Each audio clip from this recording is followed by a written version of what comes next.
सद्गुरु काळ सिद्धेश्वर महाराज की जय। संत शिरोमणी गजानन महाराज की जय। आद्य जगद्गुरु रामानंदाचार्य जी की जय। सियावर रामचंद्र की जय। अखंड भक्ति सारं तं भक्तानां हृदि संस्थितं रामानन्दं गुरुं वन्दे। तस्मै श्री रामचंद्राय नमः। तस्मै श्री रामचंद्राय नमः। सद्गुरु काळ सिद्धेशं गजाननं दयानिधिं तयो कृपाण ग्रहेण। तस्मै श्री रामचंद्राय नमः। तस्मै श्री रामचंद्राय नमः। तस्मै श्री रामचंद्राय नमः। आज कार्तिक पौर्णिमा। या कार्तिक पौर्णिमेला त्रिपुरारी पौर्णिमा का म्हणतात ते आपल्या पीठाचे उत्तराधिकारी कानिपनाथ महाराजांनी सांगितलेलं आहे की ज्या वेळेला विद्युत मले, ताराक्ष आणि कमलाक्ष हे तीन दैत्य ब्रह्मदेवाच्या आशीर्वादाने उन्मत्त होतात। हे तारकासुराचे पुत्र आहेत। तारकासुराचा वध कार्तिक स्वामींनी केलेला आहे आणि हे जे दैत्य आहेत हे दैत्य ब्रह्मदेवाच्या आशीर्वादानं उन्मत्त झालेले आहेत। देव म्हटला ना तो आशीर्वाद देणार, म्हणून शत्रूसुद्धा देवाचं नाव घेतो। आणि आपल्या संस्कृतीतले लोक आपला देव सोडून येशूच्या पाठीमागे लागतात की जो देवाचा पुत्र आहे। या हिंदू धर्मामध्ये देवांची प्रतीक्षा आहे, कधी एकदा मौका मिळतोय आणि कधी एकदा या हिंदू धर्मामध्ये जन्म घ्यायला मिळतो।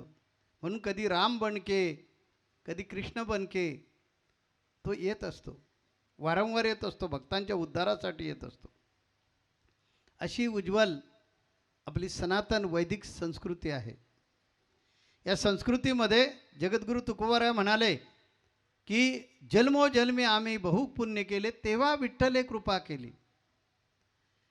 म्हणजे संतांनी पण कबूल केलेलं आहे की ह्या धर्मामध्ये जन्माला यायचं असेल तर पुण्य असावं लागतं, कारण इथे स्वतः देव जन्म घेतात। भक्ताच्या संकटासाठी कधी त्यांनी दूत पाठवलेला ऐकलेलं नाहीत तुम्ही? पैगंबर दूत आहेत, देवाचा प्रेषित आहे तो धर्माचं रक्षण करण्यासाठी। ख्रिश्चन धर्मामध्ये देवाने आपल्या पुत्राला पाठवलं। इथे मी आलो, कानिप महाराज आलेत का बघा? इथे मी आलो ना स्वतः, कारण ही आमची अशी वैदिक सनातन परंपरा आहे। आणि म्हणून यक्ष, गण, गंधर्व अशा अनेक योनी आहेत। मनुष्य योनी आहे, पिशाच योनी आहे, त्यामध्ये श्रेष्ठ योनी देव का म्हटली जाते, कारण ती आपल्या भक्तावर नेहमी आपला कृपेचा आशीर्वाद ठेवते। आता हा जो भक्त आहे, हा भक्त त्याची प्रवृत्ती कशी आहे त्याच्यावर सगळं अवलंबून आहे। कारण माणसाचं म्हणजे हे आपला जो देह आहे, हा देह पंचतत्व आकाश, पृथ्वी, अग्नी, वायू आणि पाणी ह्या पाच तत्वांपासून आणि काम, क्रोध, मद, मत्सर, मोह आणि माया ह्या 6 विकारापासून असा 11 चीज वस्तूपासून मटेरियलपासून ही बॉडी तयार झालेली आहे. म्हणजे काम, क्रोध, मोहमाया आणि मदमत्सर म्हणजे रज तम सत्व, हे 3 गुण आमच्यामध्ये असल्यामुळे ज्याने आपल्या बुद्धीचा वापर केला नाही ते दानव झाले, ज्याने आपल्या बुद्धीचा वापर केला ते मानव झाले, आणि ज्यांनी बुद्धी दिले की नाही हे विसरले ते वानर झाले, आणि ज्यांनी आपली बुद्धी वापरली ते देव झाले. देवाला बाहेर शोधायची गरज नाही आहे. आमच्या वेदाने सांगितलं तत्वमसी, ते तत्व तूच आहेस. वेदांगाच्या शब्दात सांगायचं आलं तर तत्वमसी म्हणजे ते तूच आहेस, दुसरा बाहेरचं कोणी नाही. आपल्या लौकिक भाषेत सांगायचं आलं, जगद्गुरु तुकोबारांच्या भाषेत सांगायचं आलं तर तुझं आहे तुझं पाशी परिवेडा जागा चुकलास. म्हणजे आपल्यातच देव आहे. आपण देव बनायचं की राक्षस बनायचं हे आपण ठरवायचं. आपण राक्षस बनू नये, आपण वानर बनू नये, म्हणून गुरूंकडे यायचं. काय मी माझ्या अभंगामध्ये सांगितलंय की मनी अंधार जेव्हा व्यापतो जीवा. हा अंधार कसला? अज्ञानाचा. मनी अंधार जेव्हा व्यापतो जीवा, सद्गुरु ज्ञानरूपी लावे दिवा. आता काय चाललंय? मगाशी तुम्ही दिवे लावलेत.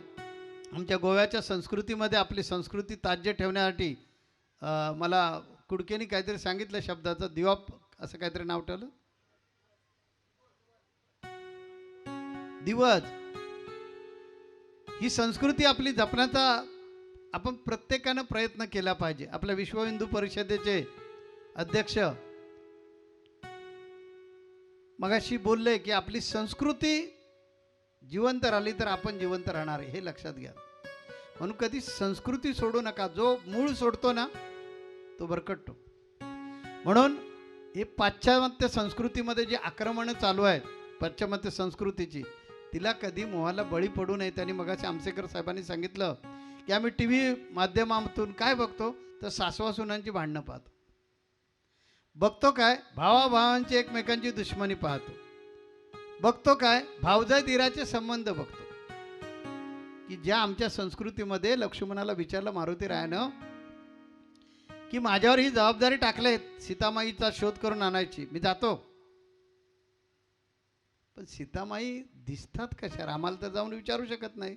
म्हणून मारुती रायानं लक्ष्मणाला प्रश्न विचारला, दिसतात कशा? लक्ष्मणानं वर्णन केलेलं आहे की जिचे चरण अतिशय सुंदर आहेत, कोमल आहेत, एखाद्या कमळाच्या फुलासारखे आहेत, अशी माझी वहिनी आहे. मारुती राय म्हणाले फार झालं, हे सांगितलं एवढं ठीक आहे, पुढचं वर्णन करा. मी माझ्या आयुष्यामध्ये माझ्या बहिणीचा कधी चेहराच पाहिला नाही, अशी आपली संस्कृती आहे. तर अशा संस्कृतीचे आपण लोक, आपण काय केलं पाहिजे? आज त्रिपुरारी पौर्णिमेच्या निमित्तानं आपल्या जीवनामध्ये, आपल्या अंतःकरणामध्ये जो अज्ञानाचा अंधकार आहे तो काढायचा आहे. म्हणून आपण दिवे प्रज्वलित केले. आपली संस्कृती इतकी विशाल आहे, ही वैदिक सनातन संस्कृती इतकी विशाल आहे. या संस्कृतीमध्ये प्रत्येकाला मुक्ती मिळवण्याचा, मोक्ष मिळवण्याचा अधिकार आहे. आपण मोक्षापर्यंत जाऊ शकतो, आणि हा मोक्षाचा वाटाड्या कोण आहे? तर सद्गुरू. म्हणून मी म्हटलंय मनी अंधार जेव्हा व्यापतो जीवा, सद्गुरू रूपी म्हणजे सद्गुरू ज्ञानरूपी लावा दिवा. तर आज काय दिवा लावायचा आपण? तर आज कार्तिक पौर्णिमा आहे, आणि या कार्तिक पौर्णिमेच्या दिवशी त्रिपुरा पौर्णिमा म्हणून आपण का साजरी करतो हे समजून घ्यायचं आहे. आणि ते प्रतिकात्मक साजरे करतो आपण. आपल्या जीवनामध्ये हा त्रिपूर कसा प्रज्वलित करायचा ते मी माझ्या प्रवचनामध्ये सांगणार आहे. त्या आपल्या पीठाच्या उत्तराधिकाऱ्यांनी आपल्याला सांगितलं की 3 पुराचे 3 राक्षस की जे ब्रह्मदेवाच्या आशीर्वादाने उन्मत्त झाले. आशीर्वाद मिळाला, मरणारच नाहीत. तुम्ही तिघेजण एका रेषेमध्ये जर आलात ना तरच मरणार, आणि ते अशक्य आहे ना. ग्रहण काय दररोज लागत नाही ना, कधीतरी लागतं ना. आम्ही येणारच नाही. म्हणून एकाचं सोन्याचं नगर, एकाचं चांदीचं नगर, आणि एकाचं तांब्याचं नगर. तर ही तिन्ही नगरं तिघांना दिली, आणि तिन्ही त्या नगराचे सम्राट झाले. आणि ज्यावेळी माणसाला मृत्यूचं भय नसतं तेव्हा तो उन्मत्त होतो. म्हणून मला वाटतं परमेश्वरानं मृत्यू नावाची गोष्ट जीवनामध्ये दिलेली आहे. जेव्हा आपल्याला मृत्यूचं भय वाटू लागतं तेव्हा आपण पाप आणि पुण्याकडे येतो. ज्या दिवशी मृत्यू नावाचा प्रकारच संपून जाईल त्या कोणच घाबरणार नाही. कोणीच मृत्यूला घाबरणार नाही. आणि जीवनाचं सगळं वाळवंट करून टाकू आपण. जीवनाची हिरवळ जर आपल्या जीवनामध्ये पसरायला पाहिजे तर आपल्याला मृत्यूची याद असली पाहिजे. जन्माला आलेला हा मरणारच आहे. आपण सगळेजण मरणारच आहोत. पण मरणार आहोत तर कीर्तिरूप मरा ना. मी पण जाणार आहे. पण माझा सुगंध प्रत्येकाच्या जीवनामध्ये दरवळत राहील. बघा मी माणूसच आहे. मी माणूसच आहे. परंतु माझे माणसाचे फोटो तुमच्या देवघरामध्ये पूजेला लागलेले आहेत. केवढं या वैदिक सनातन संस्कृतीमध्ये क्षमता आहे बघा. माझे गुरुदेव काडसिद्धेश्वरांनी मला इथपर्यंत आणून पोचवलं. आणि मग भगवान प्रभू रामचंद्रांची जी वारसा हक्कानं आलेली गादी रामानंदाचार्यांच्या गादीवर माझ्या गुरु काडसिद्धेश्वरांनी सांगितलं की समता, समरसता, भक्ती, ज्ञान, वैराग्य हे सांगण्याचा अधिकार तुझा आहे. त्यामुळे त्या गादीवर तुला विराजमान व्हायचं आहे.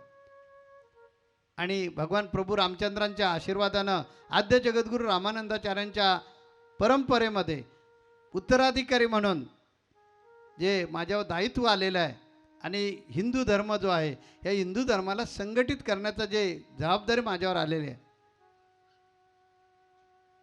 ती जबाबदारी पार पाडत असताना तुमच्यातलं देवत्व सुद्धा खुलवणं हे माझं काम आहे. आमसेकर साहेब बोलले की आपण जातीपातीमध्ये वाटले गेलेलो आहोत. आणि जात अशी एक गोष्ट आहे की जी कधीच जात नाही. पण आद्य जगद्गुरू रामानंदाचार्यांनी 1300 सालामध्ये संदेश दिला, जात पात पूछे ना कोई, जो हरि का भजन करे वो हरि का होई. आणि सर्व वर्णांना भक्तीची द्वारं खुली केली. आणि तेच कार्य आज आपल्या या पीठातर्फे चालू आहे. आपल्या पीठातर्फे हिंदू धर्मातील सर्व जातीच्या मुलांना वैदिक शिक्षण देऊन पुरोहित बनवलं जातं आहे. आणि त्यांनी आपला हा जो धर्म, आपली संस्कृती कशी योग्य आहे आणि हा भारत देश, ही संस्कृती जगाचा एक विश्वगुरू म्हणून कशी पुढे येणार आहे ते सांगण्याचं दायित्व यांच्या सर्व या पुरोहितांच्या माध्यमातून आम्ही सुरू केलं आहे. तुम्ही सगळेजण माझे छावे आहात आणि तुमच्या माध्यमातून आपला हिंदू सनातन धर्म विश्वबंधुत्व कसं जपतो ते सांगण्यासाठी तुम्हाला ज्या वेगवेगळ्या प्रकारच्या सेवा दिलेल्या आहेत त्यांच्या माध्यमातून तुम्ही कार्य करताय आणि आपल्यातला जो त्रिपुर आहे तो जाळून टाकताय. म्हणून तुम्हाला त्रिपुरारी पौर्णिमेमध्ये सहभागी होण्याचा नैतिक अधिकार आहे असं मी म्हणतो. तेव्हा ब्रह्मदेवाच्या वरदानानं हे तिन्ही उन्मत्त झाले आणि मग सर्व देव महादेवांना शरण आले. महादेवांना शरण आल्यानं सांगितलं आता ह्या प्रसंगातून वाचवलं पाहिजे, कारण हे उन्मत्त इतके झाले की गो ब्राह्मण सुसज्जन माणसाला जगणं कठीण केलेलं आहे. आणि मग भगवान शिवानी सर्व देवतांना एकत्र केलं आणि त्रिपुर संहाराचा एक महान यज्ञ केला. आणि त्या यज्ञामध्ये प्रत्येकाची मदत घेतली आणि सांगितलं, पृथ्वीला सांगितलं तू रथ व्हायचंस. पृथ्वी रथ बनली. सूर्य आणि चंद्र त्या रथाची चाकं झाली. मेरू पर्वत धनुष्य बनला. त्यानंतर सर्प दोर बनले त्या धनुष्याचे. आणि विष्णू भगवान स्वतः बाण झाले. आणि अग्नी देवता जी आहे ती त्या बाणाच्या अग्रभागी विराजमान झाली. आणि अशा बाणानं या तिन्ही राक्षसांचा वध करण्यात आला. समय होता कार्तिक पौर्णिमा. आणि या कार्तिक पौर्णिमेच्या दिवशी तिन्ही जण देव कसा करतो बघा की तो वर देतो. ब्रह्मदेवाचा वर होता की भस्मासुराला तुझा हात जर डोक्यावर गेला तरच तू मरशील. आता तो स्वतः हात ठेवणार नाही माहितीच होतं, मग आता देवाचा ब्रह्मदेवांचा आशीर्वाद जो आहे तो फोली ठरता कामा नये आणि या उन्मत्त झालेल्या राक्षसाला मारायचंही आहे. मग भगवान स्वतः विष्णू सुंदरीचं रूप घेऊन येतात आणि तिच्या रूपावर मोहित होऊन भस्मासूर दैत्य तिच्यावर नृत्य करत असताना देहभान विसरतो आणि ती जसे हातवारे करते तशा प्रकारे हातवारे करत मस्तकावर हात जातो आणि भस्म होतो. तसं देव जे आहेत एकमेकांनी दिलेला शापातून त्यांना कुठल्याही प्रकारचा कलंक लागणार नाही अशा प्रकारचा मधूनच मार्ग काढतात आणि तसा मार्ग काढण्यात आला आणि आजच्या दिवशी त्रिपुराचा वध करण्यात आला. हा जो त्रिपुर आहे तो संपला. आता या त्रिपुरारी पौर्णिमेला येऊन आपण काय करायचं आहे, आपण काय घ्यायचं आहे, तर आपल्यामध्ये त्रिपुर आहेत. त्यातला पहिला आहे अहंकार. या अहंकाराचा नाश करायचा आहे. अहंकार म्हणजे मीपणा. म्हणजे कोण? फॅशनेबल भाषेत सांगतो इगो. आम्हाला युगो होतो आणि युगोमुळे आम्ही संपलो ना. अरे सुईच्या आग्रावर पण नाही जाणार जमीन तुला. भगवान कृष्णाला फटकारलं दुर्योधनानं, तू इकडे येऊन हे करू नकोस, शिष्टाई करू नकोस. पांडवांना 5 गाव काय पण सुईच्या आग्रावर मावेल एवढी जागा मिळणार नाही. आणि त्या युगोचा परिणाम काय झाला माहिती आहे? 100 कौरव संपले. आपण पण इगोस्टिक असतो ना, म्हणून गुरुंना वारंवार यावं लागतं. ते वेगळ्या रूपाने येतात आणि आपल्यातला युगो घालवण्याचा प्रयत्न करतात. ज्याच्याजवळ युगो आहे त्याला हृदयातला परमेश्वर कधी दिसणार नाही. म्हणून हा युगो सोडा, हा इथेच राहणार आहे. तेव्हा हा जो अहंकाराचा पूर आपल्याला नाहीसा करायचा आहे. दुसरा पूर कोणता नाहीसा करायचा आहे तर आसक्ती म्हणजे मोह आणि माया ही आमच्यामध्ये आहे. आणि म्हणून आपल्यातच देव आहे पण तो बघायला वेळच नाही. महाराज 24/7 बिजी. आपली हल्ली उत्तरं काय फॅशनेबल येतात, 24/7 मी बिझी आहे. ते आले ना 4 जण आणि एक कंडक्टर आला, राम नाम. सगळा बिजीपणा निघून जाईल. म्हणून हात आहेत, पाय आहेत, बुद्धी आहे. थोडक्यात तुम्ही जोपर्यंत जिवंत आहे तोपर्यंत या मोह आणि मायेतून बाजूला संसार कुणीच सोडायला सांगितलेलं नाही आहे. प्रपंचाची आसक्ती सोडा. आज बघा तुम्ही एवढे लोक इकडे आलात, काही जण घरीच आहेत. बाबा घरी घर एकटं कसं काय टाकून राहायचं? तुम्हाला पण घर आहे ना, आहे की नाही? पण ते घर जगद्गुरु रामानंदाचार्य नरेंद्रांच्या जीवावर सोडून आलेले आहेत.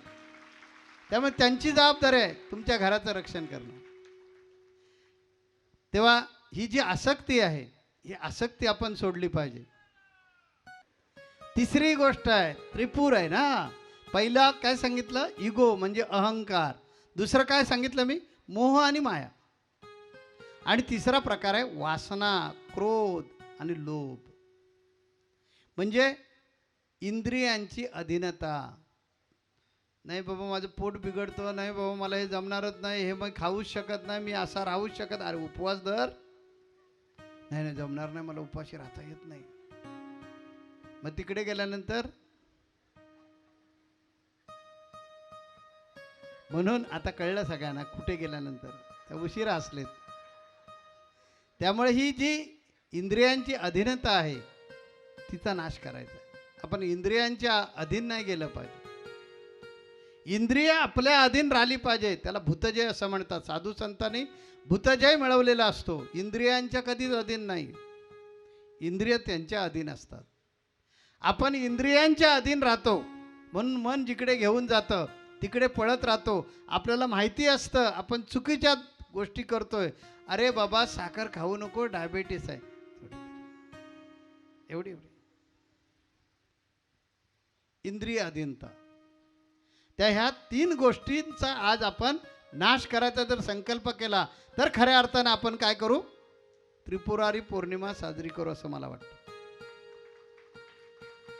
कारण जेव्हा साधक आपल्या अंतःकरणामध्ये शिवचैतन्याला जागृत करतो तेव्हा शिवचैतन्य म्हणजे काय कळलं? परमात्मा शक्ती. ही परमात्मा शक्ती ज्यावेळी आपल्यामध्ये जागृत होते ना त्यावेळेला ह्या तिन्ही गोष्टींचा अहंकार म्हणजे तिन्ही गोष्टींचा नाश होतो. बघितलं का आमच्या साधू संतांमध्ये? आमचं बघा कधी हाडवर आहे का? तू कुठल्या पक्षाचा, मी कुठल्या पक्षाचा? काही नाही.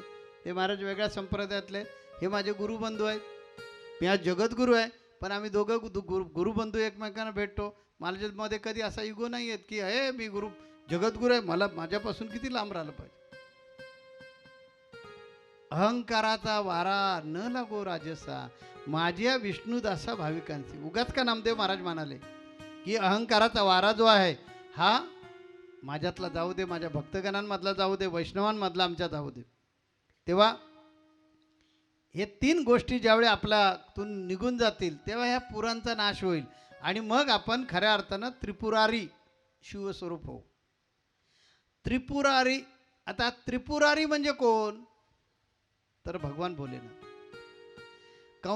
कृष्णाला कंसहारी म्हणायचे, पुतनासूर म्हणायचे. म्हणजे का? पुतनेचा वध करणारा सूर. सूर म्हणजे देव, असुर म्हणजे दानव. पुतनासूर, कंसहारी म्हणजे भगवान कृष्ण. तसा त्रिपुरांचा ह्या तीन राक्षसांचा वध ज्याने केला तो भगवान भोलेनाथ. म्हणून भगवान भोलेनाथांना त्रिपुरारी असं म्हटलं जातं. आता आमच्या रामानंदाचार्य संप्रदायाच्या दृष्टिकोनातून जीवानं किंवा साधकानं नेमकं काय घ्यायचं आहे त्रिपुरा पौर्णिमेतून?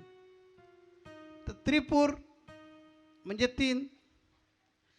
आपलं शरीर, आपलं मन आणि आपल्यातलं अहंकार. म्हणजे आपल्या तीन गोष्टी आहेत बघा. स्थूल शरीर, सूक्ष्म शरीर आणि करण शरीर. म्हणजे करण म्हणजे अहंकार समजूया आपण, आणि सूक्ष्म म्हणजे मन समजूया, आणि शरीर. या तिन्ही बंधनाचा आपण नाश केला पाहिजे. त्यावेळी आपल्यामध्ये आत्मजागृती निर्माण होणार आहे. म्हणजे अज्ञान, अहंकार आणि वासना. परत लक्षात घ्या, आपण आपल्यातलं काय घालवायचं आहे? अज्ञान. अज्ञान काय आहे? की हे घर माझं आहे, ही इस्टेट माझी आहे. दोन भाऊ त्या इस्टेटवरून एकमेकाचे मुडदे पाडतात आणि गल्लीपासून दिल्लीपर्यंत कोर्टात घेऊन जातात. माझं आहे. गंमत आहे बघा. जमीन आम्ही आपली म्हणतो पण दस्त भरतो गव्हर्नमेंटला. का? आपली नाही आहे, आपली भाडेपट्ट्यानं होतं आपण सगळे. ते ह्या गव्हर्नमेंटची जमीन आहे. तसं हे शरीर आपलं म्हणतो पण हे आपलं नाही आहे. हे शरीर नियतीचं आहे. या शरीराला कोणते आजार करायचे हा तुम्हाला अधिकार नाही. नाहीतर मग कुणाला कॅन्सर झालाच नसता. कुणाची इच्छा आहे मला कॅन्सर व्हावा, कुणाची इच्छा आहे मला मुडदूस व्हावा, कुणाची इच्छा आहे मला अपेंडिक्स व्हावा, कुणाची इच्छा आहे मला मलेरिया व्हावा, कुणाचीच नाही. मला अटॅक यावा, कुणाची इच्छा आहे? कुणाचीच नाही. मग हे शरीर माझं म्हणतो आपलं नसताना. हे जे अज्ञान आहे ना ते सोडा. आपलं काहीच नाही आहे. आपण एखाद्या त्या दोऱ्यांचा खेळ खेळणारा जो कलाकार असतो तशा प्रकारे आपण बावले आहोत. म्हणून हा अहंकार सोडला पाहिजे, मोह सोडला पाहिजे आणि वासना सोडली पाहिजे. जगद्गुरु तुकोबाराय काय सांगतात? जैसे ठेविले अनंते तैशा परी राहावे.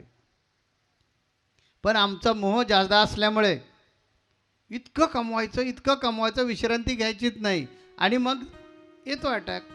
डॉक्टरांनी सांगितलेलं असतं विश्रांती घेतली पाहिजे बाबा, परंतु नाही घेत आपण विश्रांती आणि त्या संसार प्रपंचाच्या मागे लागून आपण संपून जातो. मी काय म्हणतो बऱ्याच जणांच्या लक्षात येत नाही म्हणून गोष्ट सांगतो, एक तुम्हाला दृष्टांत देतो. एका साधकानं साधक म्हणजे कळलं आपल्याला? साधक म्हणजे भक्ती करणारा, उपासना करणारा व्यक्ती, की जो आत्मउद्धाराकडे चाललेला आहे अशी व्यक्ती. त्याने आपल्या गुरुंना विचारलं की गुरु महाराज, माझ्या आयुष्यात अंधारच अंधार आहे. मी कितीही प्रयत्न केला ना तरी प्रकाश मला काही सापडतच नाही, काय करू? त्या गुरु महाराजांनी काय केलं, त्याला एका अंधाऱ्यात रात्री एका खोलीत घेऊन गेले आणि त्याला सांगितलं की तू प्रयत्न केलेस ना, प्रयत्न करतोस तरी सुद्धा तुला जीवनामध्ये प्रकाश सापडत नाही आहे. या अंधाऱ्या खोलीमध्ये काय कर, असा हात हलव. त्यानं हात हलवला. त्यानंतर वस्त्र त्याच्या हातात दिलं आणि म्हणाले फिरव, आवाज दे. सगळे प्रकार करून बघितले, अंधार गेला का? नाही गेला. मग गुरुने काय केलं, एक दिवा आणला आणि त्या खोलीमध्ये ठेवला आणि सांगितलं की आता काय झालं सांग? प्रकाश आला. अरे हेच त्रिपुरी तत्व आहे की आपल्या जीवनामध्ये जो अंधार आहे तो अंधार जायचा असेल तर अज्ञान, अहंकार आणि वासना हे आपले अंतर्गत शत्रू आहेत ना, त्यांचा नाश शास्त्राने नाही करता येणार.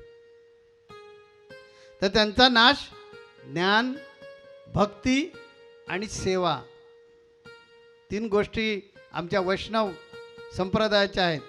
आमचा वैष्णव संप्रदाय काय सांगतो की ज्ञान, भक्ती आणि सेवा ह्या 3 गोष्टी जर तुमच्या जीवनामध्ये आला तर तुमच्या जीवनामध्ये प्रकाश येणार म्हणजे येणार. आणि हेच आपण सर्वांनी लक्षात ठेवायचं आहे. भगवान शंकरांनी काय केलं, हेच केलं. या त्रिपुराचा नाश करून या ब्रह्मांडाला प्रकाशमय आजच्या दिवशी केलं. म्हणून ते शौर्याचं प्रतीक म्हणून आपण दीप लावतो.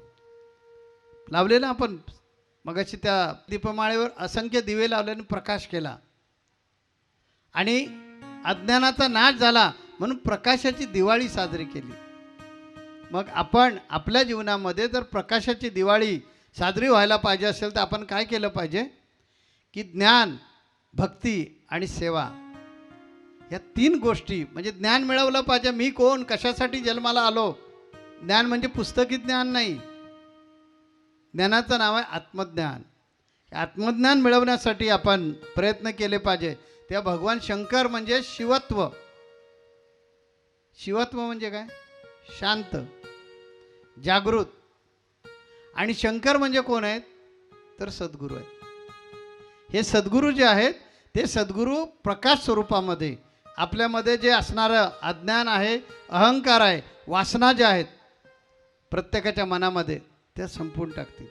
मगापासून आम्ही काय करतोय प्रयत्न, तेच करतोय ना की आपल्या मनामध्ये जो अंधकार आहे, अहंकार जो आहे, त्या त्रिपुरांचा अंत करण्याचा प्रयत्न करतो. काही जणांना समजतं प्रवचन, काही जणांना समजत नाही आहे काय चाललं आहे ते. हल्ली आमच्या 59व्या जन्मदिवसापासून प्रवचनाची पद्धत बदललेली आहे. त्यामुळं हळूहळू थोडीशी तुम्हाला सवय करून घ्यावी लागेल आणि ती करून घेतलीत की तुम्हाला आपोआप ते कळेल. म्हणून भक्त जेव्हा सद्गुरूंच्या आदेशानं त्रिपुराचा अंत करतो, आपल्यातल्या अंधकाराचा, आपल्यातल्या अज्ञानाचा नाश करतो, त्यावेळी त्याच्या अंतःकरणामध्ये दीप प्रज्वलित होतो. आणि ही ज्यावेळेला म्हणजे त्याच्या अंतःकरणामध्ये ज्यावेळी असा प्रकाश पडेल की मी कोण, माझा जन्म कशासाठी आला, मी नेमकं काय केलं पाहिजे, आणि हे समजण्यासाठी आपल्याला सेवा होणं गरजेचं आहे. आपल्या हातून जडमुडांची सेवा, जडमुडांची सेवा ही आपल्या संप्रदायाचा प्राण आहे. तुम्ही जगा आणि दुसऱ्याला जगवा. बऱ्याच भक्तगणांच्या मनामध्ये शंका असते की स्वामीजी आम्हाला रिकामे ठेवतच नाही, कारण दुष्ट विचार मनामध्ये लवकर येतात रिकाम्या मनामध्ये. म्हणून मन रिकामं राहता कामा नये याची मी बरोबर काटेकोरपणे काळजी घेतो आणि दर महिन्याला तुम्हाला वेगळ्या वेगळ्या प्रकारची सेवा देतो. या महिन्याची सेवा होती की वृक्ष लावा आणि लोकांचे जीव वाचवा, कारण जगण्यासाठी ऑक्सिजनची गरज आहे. आज ह्या ऑक्सिजनची कमतरता असल्यामुळे निसर्ग साखळी जी आहे ती सगळी ढासळत चाललेली आहे. चिमण्या कुठे दिसतात का तुम्हाला? फुलपाखरं कुठे दिसतात का? जे परागीकरण पुढे घेऊन जाऊन प्रजोत्पादन कार्यामध्ये मदत करणारे हे प्राणी सगळे नष्ट होत चाललेत. त्यामुळे वेगळ्या वृक्षांच्या प्रजाती पण संपत चाललेल्या आहेत. आणि ग्लोबल, गोंड शब्द, ग्लोबल वॉर्मिंग हे जे निर्माण झालेलं आहे ना, आणि प्रचंड प्रमाणामध्ये उष्णता वाढलेली आहे, कार्बन डायऑक्साईड त्याचं कारण आहे. मग या कार्बन डायऑक्साईडला कोण खाऊ शकतं, कोण संपवू शकतं? तर झाडांसारखं प्रभावी त्याच्यावर औषधच नाही आहे. कारण ही झाडं मोठी होण्यासाठी, झाडांना जगण्यासाठी कार्बन डायऑक्साईडची आवश्यकता असते. तुम्हाला जसं जगण्यासाठी ऑक्सिजनची गरज आहे, तसं ह्या झाडांना जगण्यासाठी कार्बन डायऑक्साईडची आवश्यकता आहे. तो मिळवण्यासाठी ते अगदी कुठे असतील तिथून वरती डोकं काढतात. आपल्याला जर एखाद्या रूममध्ये, खोलीमध्ये ठेवलं आणि तिथे ऑक्सिजनची मात्रा कमी झाली की आपण बघा खिडकी बिडकीतून अगदी कसं भेटेल तसं डोकं वरती काढतो. का? ऑक्सिजन, अरे ऑक्सिजन दे, ऑक्सिजन दे. तशी झाडं मोठ्या प्रमाणामध्ये कार्बन डायऑक्साईड खाऊन टाकतात आणि जगाला ऑक्सिजन देतात. आणि या ऑक्सिजनच्या मार्फत आपण अनेक जीवसृष्टीचे जीव वाचवतोय. केवढं मोठं महान काम करता, केवढी मोठी सेवा आहे. आणि म्हणून परवा तुमचं जे अभिनंदन आम्ही केलं त्याचं कारणच ते. आता पुढच्या महिन्यामध्ये परत सेवा आहे.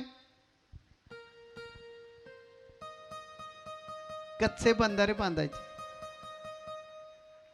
बरं, आपल्या संप्रदायात बोगस काहीच चालत नाही. जसं वृक्ष लागवडीसाठी तुम्हाला लिंक आली, मग त्या लिंकनी तुम्ही काय केलं? फोटो काढलेत. वरती आमचा बॅनर होता, एक पेड माँ के नाम, जगद्गुरु श्री के हेतू, एक पेड माँ के नाम. फोटो काढलात. कुठेतरी काढून चालणार नाही, कारण लोकेशन दिलं होतं. त्या फोटोमध्ये लोकेशन येत होतं, लॅटलॉंग येत होता. कुठे लावलं, किती तारखेला लावलं, किती वाजता लावलं आणि कोणतं झाड लावलं. आपल्याकडे 1,49,388 झाडं लागली 30 दिवसाच्या आत. पण मी त्याच्यावर नाही विश्वास ठेवला. मी ते सगळे फोटो कलेक्ट केले आणि पायथन नावाचं एक सॉफ्टवेअर असतं त्याला दिलं आणि सांगितलं सॉर्टिंग करून दे. सॉफ्टवेअरने सॉर्टिंग केलं, कारण त्याला काही लॉजिक दिलेलं असतं. त्या लॉजिकने बघितलं, लॅटलॉंग आलं आहे का, तारीख, वेळ, ठिकाण आलं आहे का, आणि मग सॉर्ट झालेले जे फोटो होते ते मिळाले आपल्याला 1,10,776. हे पण काही कमी नाही आहे. ह्याच्यातून भक्तगणानं काय सांगितलं? आळशी राहू नका. सांगितलेली गोष्ट फॉलो करा. तुम्हाला ज्या कॅमेऱ्यानं फोटो काढायला सांगितले, तुमच्या मोबाईलच्या कॅमेऱ्यानं कशाला फोटो काढलेत? मी पाठवलेला कॅमेऱ्यानं फोटो काढले पाहिजे होते. म्हणजे तुम्ही केलेली जी सेवा आहे ते गुरुचरणावर पोचली असती. तर हे जे आपल्यामधलं अहंकार, अज्ञान जे असतं ते नाश करा. मग काय होईल की गुरुपर्यंत ही सेवा जाईल. बऱ्याच जणांच्या मनामध्ये शंका असते की स्वामी आम्हाला सारखं रिकामं का नाही ठेवत? तर आपलं रिकामं मन चुकीच्या मार्गाला जाऊ शकतं. म्हणून हा जो देह आहे, हा देह मिळाला तोपर्यंत स्वतःचं हित करत असताना जगाचं हित करा, जगासाठी जगा. ज्ञानेश्वर माऊलीनं काय सांगितलं? आता विश्वात्मके देवे. ज्या ज्ञानेश्वर माऊलीनं प्रचंड त्रास झाला, त्यांनी कधी असं जगाचं वाईट नाही चिंतलं. आपल्याला बहुमोल जन्म मिळाला आहे आणि म्हणून या जन्माला येऊन आपण काय केलं पाहिजे? जगाच्या कल्याणाचा प्रयत्न केला पाहिजे. त्यावेळी आपण खऱ्या अर्थानं त्रिपुरा पौर्णिमा साजरी करू आणि गुरु आणि ईश्वरातील ही जी भक्ती आहे ती आपल्याकडून दूर होईल, दृढ होईल. मीपणाचा त्याग केला पाहिजे. मी कोणतरी आहे, मी कसं झाड लावायचं, मला कोण काहीतरी म्हणेल. मी सुद्धा झाड लावलं आहे. दिसेल तुम्हाला वेबसाईटवर. आपली वेबसाईट आहे रामानंदाचार्य दक्षिणपीठ. मराठी, हिंदी, आणि कानडी शब्द आला, येणार आहे, कानडीमध्ये पण येणार आहे. आणखीन एक 4-5 दिवसामध्ये कानडी पण ते दिसेल तुम्हाला. मराठी, हिंदी, इंग्लिश या 3 भाषेमध्ये आणि कानडी भाषेमध्ये सुरुवात झालेली आहे. तर तिथे तुम्हाला सगळ्यांना वेबसाईटवर कुणी कुणी फोटो लावले, भटनी फोटो लावले की नाही ते दिसणार आहे.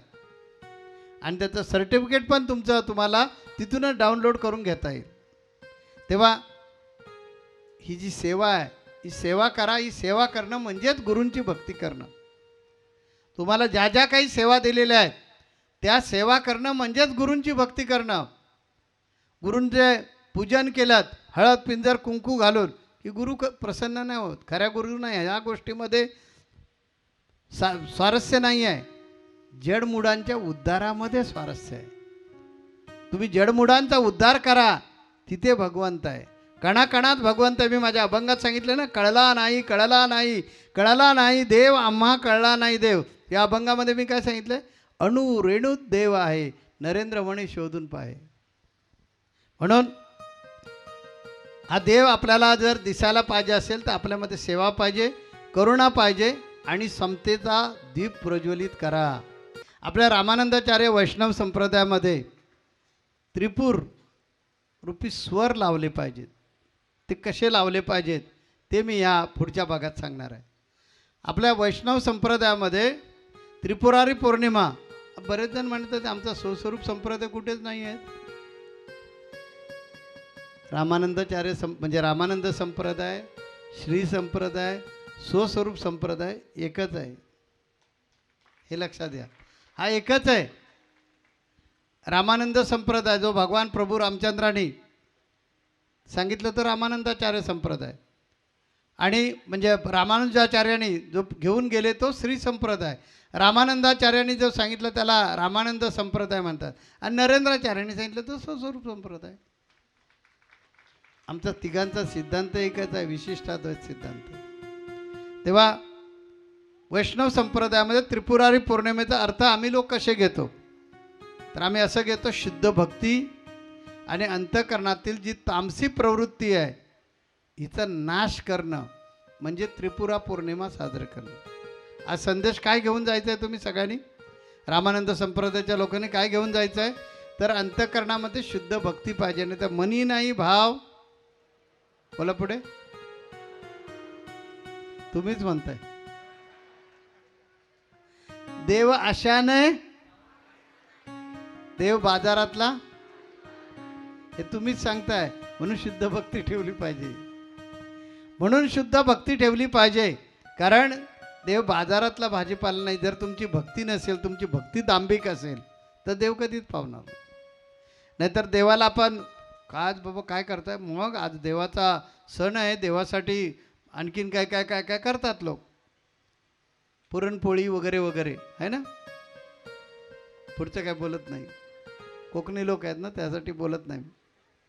पण खातात कोण? त्या भक्तीच्या नावावर पोट कोण भरतं? म्हणून सांगितलेलं आहे, देव बाजारातला भाजीपाला नाही. दांभिकपणा केलात तर ती भक्ती देवापर्यंत पोचत नाही, हे लक्षात ठेवायचं. त्यामुळे हा त्रिपुर रूपी सूर जो आहे तो काय आहे? भक्ती, ज्ञान आणि वैराग्य, हे तीन स्वर आहेत. आपल्यामध्ये भक्ती पाहिजे देवाबद्दलची, आपल्याबद्दल ज्ञान पाहिजे त्या देवाबद्दलचं, की या चराचरात तोच आहे. झाडाचं पानसुद्धा त्याच्या व्यतिरिक्त हलू शकत नाही. तर हे मी करतोय, अरे मी बिल्डर आहे, मी बिल्डिंग बांधतो म्हणू नकोस बाबा. त्याने ताकद दिले तोपर्यंत बांधू शकतोस.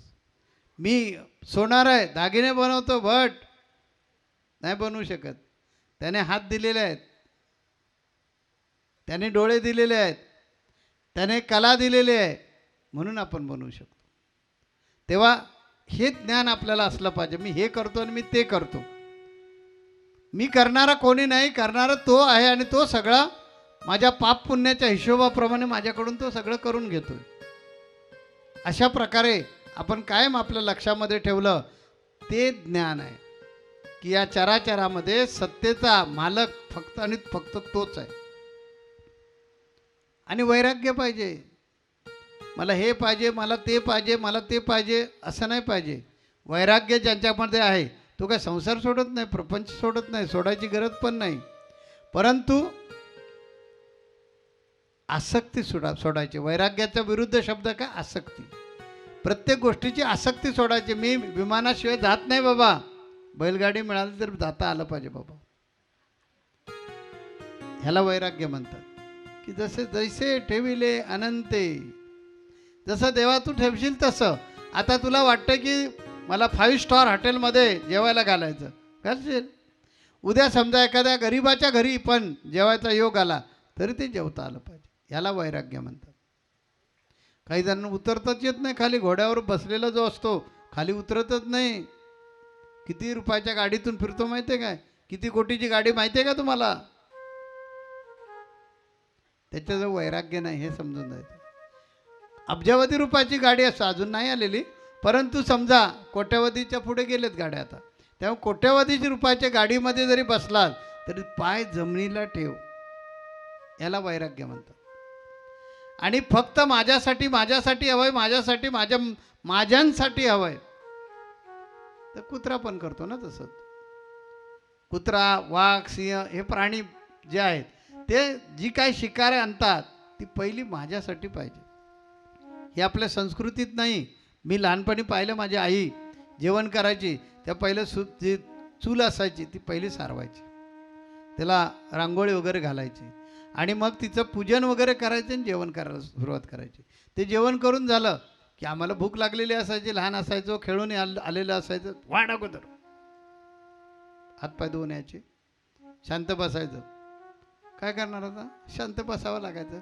मग ती सगळं बनवलेलं जेवण जे असायचं ना त्यातलं थोडं थोडं थोडं सगळं जेवण काढायचे आणि ती चुलीला नैवेद्य द्यायचे. तिला शांत केले की परत, अरे बाद झालं ना आता आम्हाला तरी दे की, थांब थोड्या वेळानं देणार. परत ते काढणार आणि बाहेर घास देणार किड्या मुंग्याला. त्यांनी खाल्लं की हिचं समाधान, मग आम्हाला वाढणार. का? की हे आपलं एकट्याचं नाही आहे. हे जे भोजन आहे ना याच्यावर आपल्या एकट्याचा अधिकार नाही आई सांगायची. आणि तेच संस्कार माझ्यावर झालेत, म्हणून माझ्याकडून ही अशा प्रकारची सेवा होते. की जगायचं ते नेमकं जगासाठी जगायचं, समाजासाठी जगायचं. याला वैराग्य म्हणतात. ते वैराग्य तुमच्याकडे पाहिजे. नाही तर मी याचा खुलासा का केला, नाही तर प्रत्येकजण घाबरेल, नको बाबा स्वामी आपल्याला संन्याशी करून टाकतील आणि मग फार पंचायत होईल. बायको बिराडवाले आपण लोक, बायको काय म्हणेल. माझं काय म्हणणं नाही आहे, पण बायको काय म्हणेल. बायकोचं काहीच म्हणणं नसतं. अरे तर बाद झालं ना, 50 वर्ष आली, 60 वर्ष आली, काय पाटणं पदर धरून फिरतोस. माझं काय म्हणणं, बायको काय म्हणेल. तेव्हा त्यांनी लक्षात घ्या, वैराग्य म्हणजे सगळं सोडून पळायची गरज नाही. वैराग्याचा अर्थ फक्त मलाच हवं हा दृष्टिकोन बदलायचा आणि सगळं समाजाला हवं आहे असा दृष्टिकोन आणायचा. वैराग्य येणार, हे लक्षात घ्या. वैराग्य आणि विरक्तीमध्ये फरक आहे. विरक्त कोण व्हायला सांगतं तुम्हाला? वैराग्यशील व्हा. तेव्हा हे 3 स्वर आहेत, भक्ती, ज्ञान आणि वैराग्य. हे 3 स्वर जर तुम्हाला छेडता आले तर जीवनाची विना सुंदर होणार. मी काय सांगितलं? भक्तीची विना, ज्ञानाची तार, वैराग्य सुर जुळती सुंदर. ते सूर चांगले आपले जर यायला पाहिजे असेल तर आमच्या रामानंदाचार्य परंपरेमध्ये काय सांगितलेलं आहे? भक्ती हे आपलं साधन असलं पाहिजे. काय सांगितलं मी? भक्ती हे आपलं साधन असलं पाहिजे. ज्ञान हा आपल्या जीवनातला प्रकाश असला पाहिजे आणि वैराग्य ही आपल्या जीवनामध्ये सात्विकता असली पाहिजे. ह्या 3 तारा आहेत जीवनाच्या विनेच्या. परत लक्षात घ्या मी काय सांगितलं ते. भक्ती हे साधन, ज्ञान हा प्रकाश आणि वैराग्य ही सात्विकता. अशा 3 तारा ज्या आहेत, ह्या 3 तारांना व्यवस्थितरित्या आवडलं तर सूर चांगला लागणार. तंबोऱ्याला तारा किती असतात? विणेला तारा किती असतात? 3. त्या व्यवस्थित जर पिळलेल्या असतात त्याच्या खुंट्या, म्हणजे तुमच्याकडे भक्ती नाही आहे, सात्विकता येणारच नाही. सात्विकता नाही आहे, वैराग्य येणारच नाही. हे लक्षात घ्या. विणा जो आहे त्या विणाला 3 तारा असतात, पण त्या व्यवस्थितरित्या पिळल्या पाहिजे. कुणावर किती जोर द्यायचा तो ठरलेला आहे. ते जर जीवनाचं गणित जमलं नाही तर आपल्या जीवनरूपी विनेचा सूर बेसूर होऊन जाणार. म्हणून आपण काय केलं पाहिजे, भक्ती केली पाहिजे, ज्ञान मिळवलं पाहिजे आणि सात्विकता आपल्या जीवनामध्ये असली पाहिजे. आपल्याला ह्या 3 गोष्टींचं काय करायचं आहे, हरण करायचं आहे. म्हणून आपली चित्तशुद्धी असली पाहिजे, आपली हृदयशुद्धी असली पाहिजे आणि आपल्यामध्ये आचरणशुद्धी असली पाहिजे. ह्या 3 जर शुद्धी आपल्यामध्ये असतील, बघा मी काय सांगतोय, चित्तशुद्धी म्हणजे आपलं चित्त आहे ना, त्या चित्तामध्ये पावित्र्य असलं पाहिजे. काही जणांच्या चित्तामध्ये बऱ्याच गोष्टी घाणेरड्या बसलेल्या असतात, त्यामुळे त्याला ध्यानी मनी स्वप्नी तेच दिसतं. चोर बघा की एखादी वरांगणा बघा, ती सज्जन बाईला पण म्हणते, ती पण तसलीच असणार, माझ्यासारखीच असणार ना. म्हणून आपलं अध्यात्मामध्ये आलेल्या व्यक्तीनं, मनुष्य जन्माला आलेल्या व्यक्तीनं आता प्रपंच झाला, आता चित्त शुद्ध करा आणि जगाकडे बघताना स्वच्छ काचेतून बघा. हे ज्ञानरूपी जे चर्मचक्षूचे जे डोळे आहेत, ह्या चर्मचक्षूच्या डोळ्यामध्ये शुद्धता आणा, म्हणजे जग चांगलं वाटणार. आपल्यासारखंच आपण जगाकडे बघता कामा नये. हृदयशुद्धी पाहिजे, तर दया येणार ना कोणाबद्दल तरी. दुसऱ्याचं दुःख त्यावेळी कळणार ना, दुसऱ्याला मदतीची गरज आहे हे त्यावेळी कळणार ना. जोपर्यंत आपलं हृदय शुद्ध नाही आहे, तर दया, क्षमा, शांती कसं कळणार. आणि आपलं आचरण शुद्ध पाहिजे. बोले तैसा चाले, त्याची वंदावी पावले. अशा प्रकारे ज्यावेळी आपण हे 3 सूर जीवनातले व्यवस्थितरित्या गुरूंच्या बोधानं आवडले, तर जीवनाची जी विना आहे ना, तिथं झंकार अतिशय सुंदर प्रकारचा येणार. त्यालाच आपण साधना मार्ग असं म्हणतो आपल्या संप्रदायामध्ये. तेव्हा आपण एका दृष्टांतातून पाहूया. एक शिष्य असतो, तो शिष्य आपल्या गुरूंना विचारतो की गुरु महाराज, माझा भक्तीचा स्वर शुद्ध का होत नाही, माझ्या साधनेचा स्वर म्हणजे माझा भक्तीचा स्वर शुद्ध होण्यासाठी मी काय केलं पाहिजे. माझ्या साधनेत स्वर असतो बघा, काय म्हणतो बघा, तो काय विचारतोय की माझ्या भक्तीमध्ये स्वर आहे, पण साधनेत माझ्या गोडवा काय येत नाही. म्हणजे व्यावहारिक भाषेत बोलू का, मी थोडं आध्यात्मिक भाषेत बोलतोय. म्हणजे तो गुरुना असं विचारतो की मी भक्ती करतो, पण भक्तीमध्ये मन का लागत नाही. एकदम व्यावहारिक भाषेत सांगितलं. मी मगाशी बोलत होतो जरा तर वेगळ्या भाषेत बोलत होतो. तर भक्तीचा स्वर माझा जो आहे तो कधी शुद्ध होणार, कारण मला साधनेत स्वर असतो माझा, पण गोडवा लागत नाही. तेव्हा माझ्यामध्ये कमी काय आहे. आपला प्रश्न व्यावहारिक आता परत सांगतो की स्वामीजी, तुम्ही सांगितलेला 11 माळांचा मी जप करतो, आणि असं नाही मोबाईलवर, पण लक्षात का नाही लागत, ध्यान का लागत नाही. ते आपण का मोबाईलवर करतो माहिती आहे का, पास व्हायचंय, पास. जर पास नाही झालो तर उत्तम शिष्य होणार नाही आहे. 5 वर्ष जरी झाली तरी उत्तम शिष्य होता येणार नाही. म्हणून 5 वर्ष सलग पास व्हायचं आहे. प्रमोट का होईना पण व्हायचं आहे. म्हणून आम्ही काय करतो, आमचा मोबाईल जो आहे तो तिथे ठेवतो आणि भांडी घासत असतो. मोबाईल ठेवतो आणि कुणाबरोबर काहीतरी गप्पा चप्पा चालू असतात. कसा सूर लागणार साधनेचा, साधनेत सूर कसा लागणार. आता हे मोबाईलचं आलं, पण पूर्वी श्री ओम नरेंद्रनाथाय नमः, ओम नरेंद्रनाथाय नमः, ओम नरेंद्रनाथाय नमः, ओम नरेंद्रनाथाय नमः. गबस ना, बोल नको, जप करतोय ना, कळत नाही का. ओ ताई, त्याला सांगा तर गप्प बस, जप करतोय मी, बोलू नको मध्ये. ओम नरेंद्रनाथाय नमः, ओम नरेंद्रनाथाय, ओम नरेंद्रनाथाय, ओम नरेंद्रनाथाय, ओम नरेंद्र. आता कसं का बसला. ओम नरेंद्रनाथाय नमः, ओम नरेंद्रनाथाय. भक्तीचा सूर लागत का नाही, साधनेचा सूर का लागत नाही, त्यात गोडवा का येत नाही साधनेत. अरे तोंड बंद कर, एवढी झांबई येते. कारण साधनेत सूर नाही लागलेला आहे. भक्तीला बसलोय, साधनेला बसलोय, पण एवढा मोठा जबडा पसरलाय की आता घाव अखंड तोंडात जातो की काय. त्याच्यावर त्या महाराजांनी सुंदर उत्तर दिलेलं आहे. ते काय म्हणतात माहिती आहे का, की तुझी एक तार आहे ना ती सैल झालेली आहे, दुसरी तार ताणलेली आहे आणि तिसरी तार गप्पच आहे. आणि त्यामुळे काय झालंय की सूर जे आहे ना ते बेसूर येऊ लागलेले. आता ही पहिली तार म्हणजे कोणती तार, तर भक्ती. ते काय सांगितले की सेल झालेले आहे. पहिली तार काय सांगितलं, सेल झाले. म्हणजे जो ताना दिला पाहिजे ना, मला करायचं तर 11 माळांचं जप करायचं. स्वामींनी का सांगितलेलं आहे मोबाईलवरून करायला, कारण आपण करत नाही, दुर्लक्ष करतो. म्हणून स्वतः आलेत आणि जो कानमंत्र आहे तो कानमंत्राचा जप स्वतः सांगतात आणि आपल्याला आपल्याबरोबर करून घेतोय. तरीसुद्धा आम्ही त्याच्यावर काय करतो, आमचा ताना तारेचा देतच नाही, मोबाईल तिकडेच ठेवून दिलेला आहे, म्हणून ती सेल झाली.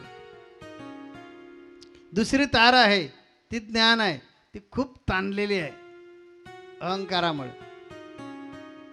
काय नाही स्वामींना कळणार. मोबाईल बेसिनवर आहे, बेडरूम मध्ये आहे की आणखीन कुठे आहे काही कळणार नाही. हा अहंकार आहे. अरे मीच सांगितलंय बाबा, मी चराचरात आहे, अणु रेणूत देव आहे, नरेंद्र म्हणे शोधून पाहे. ते ही जी तार तुमची आहे ना ती प्रचंड प्रमाणात ताणलेली आहे, काही कळणार नाही. म्हणून मी सांगतोय आज घरी गेल्यानंतर किंवा उद्या घरी पोचल्यानंतर काय कळतं ते बघा. मी महाकारण शरीरानं तुमच्या प्रत्येकामध्ये आहे, प्रत्येकाच्या हृदयात आहे. त्यामुळे तुम्ही तुमची ती तार इतकी ताणून घेतलेल्या अज्ञानपणामुळे काय कळणार. मार्क मिळतात ना, प्रगती पुस्तक मिळतात, पास करणार म्हणजे करणार, पण उत्तम शिष्य आलं की बोंबलाला होईल ना नंतर. तिसरी तार आहे ते वैराग्य आहे, ते गप्पच आहे. म्हणजे ती इतकी ढिली आहे.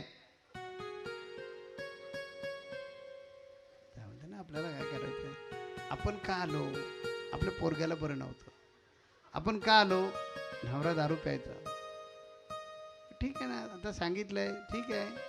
गळ्यात माळ घातलेले लोक म्हणतील अरे हे काहीच करत नाहीत, ठीक आहे. वैराग्य नाही आपल्याकडे. आपण आपल्या जीवनाची जी तार आहे ती तार, तिन्ही तारा व्यवस्थितरित्या जर पिळल्या तर त्याच्यातून सुंदर आवाज येईल ना, की आपण भक्ती केली पाहिजे मनापासून. आणि भक्ती ज्याची करतो तो बघणारा आहे हे ज्ञान असलं पाहिजे. ते अज्ञान आहे ते काढून टाका ना. ज्ञान काय पाहिजे की आपण ज्याची भक्ती करतो तो तेवढाच शक्तिशाली आहे, तो संपूर्ण चराचरात आहे, तो संपूर्ण कणाकणात आहे आणि तो आपल्या हृदयात बसून आपल्याला बघतोय.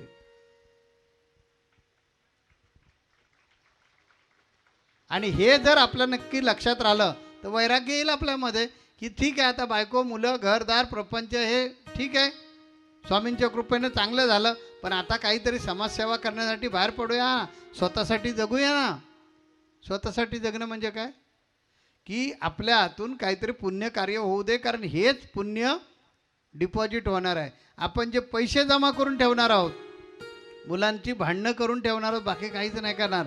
किंवा मुलांना व्यसनी बनवण्यासाठी केलेलं आहे, मुलांना आळशी बनवण्यासाठी प्रचंड प्रमाणात 4-4, 5-5 पिढ्या चालतील एवढा पैसा दाबून ठेवतो आपण. हे पाहिजे ते पाहिजे ते पाहिजे. मुलं बिघडणार आहेत, दुसरं काहीच नाही करणार आहेत. स्वतःसाठी जगायला वेळच नाही. का, वैराग्य नाही. ज्यावेळी आपल्यामध्ये वैराग्य येईल ना त्यावेळी आपण संसार प्रपंच करत असताना आता दुसऱ्यांसाठी जगलं पाहिजे, दुसऱ्यासाठी सेवा केली पाहिजे. कारण हे पुण्याचं गाठोडं जे आहे ना याला काय म्हणतात, क्रियामान. हे क्रियामान संचित होईल, डिपॉझिट होईल आणि या संचिताचा उपयोग आम्हाला प्रार्थनामध्ये घालून पुढचा जन्म चांगला होईल. यासाठी जीवनाची जी विना आहे ही संतुलित वाचण्यासाठी भक्ती, ज्ञान आणि वैराग्य ह्या ज्या 3 तारा आहेत, ह्या 3 तारा व्यवस्थित पाळा, पिळा म्हणजे आपल्याला काय होईल, त्याचा फायदा होईल. योग वशिष्ठ आणि बृहत आरण्यक्य आणि भागवतामध्ये एक कथा आहे राजा जनक राजाची. हा राजा मिथिला नगरीचा राजा आहे आणि हा मिथिला नगरीचा राजा ज्ञानी आहे. जनकाला ज्ञानी म्हणायचे सगळेजण, कारण त्याच्यामध्ये घमेंड नव्हती. शिवभक्त, भगवान भोलेनाथांचा भक्त आणि त्याच्या अंतःकरणामध्ये शिवाबद्दलचं प्रचंड प्रेम आणि तेवढंच वैराग्य. मी राजा आहे हे त्याला वाटायचं नाही, मी प्रजेचा सेवक आहे. म्हणून त्याच्या कालखंडामध्ये प्रजेची खूप खूप खूप म्हणजे खूप कामं झाली. एक दिवशी राजा दरबारात त्या राजाकडे वेगवेगळे विचारवंत, तज्ज्ञ, ऋषी, थोर महात्मे यायचे. तशा प्रकारे याज्ञवल्क्य आलं. याज्ञवल्क्य आल्यानंतर याज्ञवल्क्याने त्या राजाला अमरतत्वाचा मार्गदर्शन करत होते, उपदेश करत होते की आत्मा अविनाशी आहे, अचल आहे, अमर आहे आणि हा आत्मा जो आहे त्याचा कधी नाश होत नाही. नैनम छंदती शस्त्रांनी नैनन दहती पावका. म्हणजे काय, तर आत्मा जो आहे या आत्म्याला शस्त्रानं कापता येत नाही, आत्म्याला अग्नी जाळू शकत नाही, अशा प्रकारचा आत्मा आहे. त्या आत्मा चिरंजीव आहे, अशा प्रकारचा आत्मबोध याज्ञवल्क्य करत होते. एवढ्यात काय झालं, म्हणजे आपल्याकडे ज्ञान नसलं तर काय गडबड होते. एवढ्यात काय होतं की त्या दरबारामध्ये अचानकपणे आग लागते. आग लागल्यानंतर सगळे पळायला सुरुवात होतात, सगळे उठून पळू लागतात जीवाच्या आकांतानं. अरे वाचलो पाहिजे, अरे वाचलो पाहिजे, अरे वाचलो पाहिजे. आणि याज्ञवल्क्य आणि राजा जनक हे दोघेजण तिथेच बसलेले असतात आणि आगीच्या वेड्यामध्ये संपूर्ण राजवाडा पेटत असतो आणि हे दोघेजण शांतपणे तिथे बसलेले असतात. ते याज्ञवल्क्य राजा जनकाला विचारतात की तू पळाला का नाहीस. त्या जनकानं जनक ज्ञानी का होता त्याचं कारण सांगितलं मी, किंवा कारण सांगतोय. तो म्हणाला की आपण आत्ताच सांगितलं ना, नैनन छंदती शस्त्राणी नैनन दहती पावका. म्हणजे आत्म्याला शस्त्र मारू शकत नाही, आत्म्याला अग्नी जाळू शकत नाही, हे आत्ताच तुम्ही सांगितलं. मग घाबरायचं कशाला. जळणार कोण, शरीर जळणार, आत्मा नाही जळणार. इतका तो ज्ञानी असल्यामुळे त्याने राजपाट जो आहे तो राजपाट उपभोगला, परंतु वैराग्य पद्धतीने उपभोगला. त्याने कधी स्वतःला राजा नाही समजलं, तर प्रजेचं हित हे माझं हित, अशा प्रकारे त्याने काय केलं, राजपाटाचा उपयोग केला. जेवढं जेवढं आपल्या हातून समाजाचं कल्याण करता येईल, जी संधी मिळाली मनुष्य जन्माला, त्या संधीचं सोनं करायचं आणि काय करायचं, आपण समाजाचं कल्याण करायचं. आणि अशा प्रकारे त्याने आपल्यातलं वैराग्य विवेकाने जागृत ठेवलं. त्याच्यासाठी त्याला संसार सोडावा लागला, राजपाट सोडावा लागला, त्याने विवेक आपल्यातला जागृत ठेवला. आपल्याला पण हेच करायचं आहे. आपण पण सर्वांनी हेच करायचं आहे की आपल्यामध्ये काय करायचं आहे की प्रापंचिक लोक, आता आपण संसार प्रपंच करणारे लोक आहेत आणि संसार प्रपंच करणारे असल्यामुळे प्रपंचाचा त्याग करण्याची गरज नाही. आपल्यामध्ये विवेक ठेवला पाहिजे. आपल्याला जगत असताना समाजाला पण जगवणं ही आपली एक भूमिका असली पाहिजे. म्हणून आपल्या हिंदू धर्मामध्ये वानप्रस्थ, वानप्रस्थाचा अर्थ मी सांगितला मागे आध्यात्मिक शाळेमध्ये. ब्रह्मचार्य म्हणजे काय करा, स्वतःच्या शरीरासाठी जगा, स्वतःचं शरीर कमवा. ग्रस्थाश्रम, आता तुम्ही तुमच्यासाठी जगा आणि तुमच्यांसाठी जगा. त्यानंतर वानप्रस्थ, आता तुमच्यांसाठी जगायचं जे आहे ते थोडं दुर्लक्ष करा. काय म्हटलं बघा, थोडं दुर्लक्ष करा आणि इतरांसाठी जगा, तो वानप्रस्थ. आणि मग संन्यास, आता कुणासाठीच नाही, केवळ आणि केवळ एका आत्म्यासाठी जगायचं, तो संन्यास. तेव्हा आपल्यामध्ये जे वैराग्य आहे ते अशा प्रकारे विवेकानं जागृत केलं तर भक्तिरूपी परोपकाराचं उत्पन्न आपल्या जीवनामध्ये प्रचंड येणार आणि साधकाच्या हातून अनेक प्रकारची सत्कार्य होणार. जी आपण करतोय आपल्या संप्रदायामध्ये 41 प्रकारच्या सेवा केल्या जातात. त्या ज्या सेवा होतात, परोपकारी सेवा का होतात, तर मी तुमच्यामध्ये विवेक जागृत केला आहे. तुम्ही स्वतःसाठी जगायचं पण गुरूंसाठी पण जगलं पाहिजे. म्हणून कच्चे बंधारे बांधा, पाणी अडवा, पाणी जिरवा, भूस्तर जो आहे तो उंचवा, की ज्याच्यामुळे अनेक जीवसृष्टीचा फायदा होईल आणि शेतकरी जो आहे तो समृद्ध होईल. शेतकरी समृद्ध झाला तर आपण पण समृद्ध होऊ.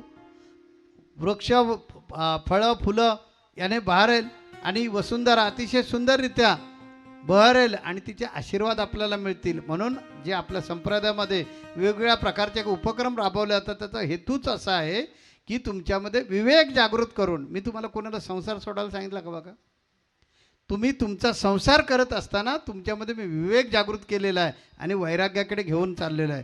आपण गुरुचरणाला काय करूया, स्वतःला अर्पण करून घेऊया. आपल्या जीवनाचा जर त्रिपुरारी बनायचं असेल, आपल्याला आपल्या जीवनामध्ये त्रिपुरारी बनायचं असेल, शिव बनायचं असेल,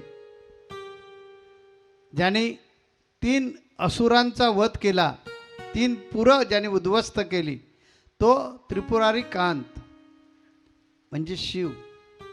आणि आपल्याला जर शिव बनायचं असेल, आपल्याला जर राम बनायचं असेल, तर भक्तांनी साधकांनी काय केलं पाहिजे, नुसतं पूजा दीपदान करून, दीप आज दान करतात, पाण्यामध्ये सोडतात, त्याने जन्माचं सार्थक होणार नाही, आपण त्रिपुरारी होणार नाही.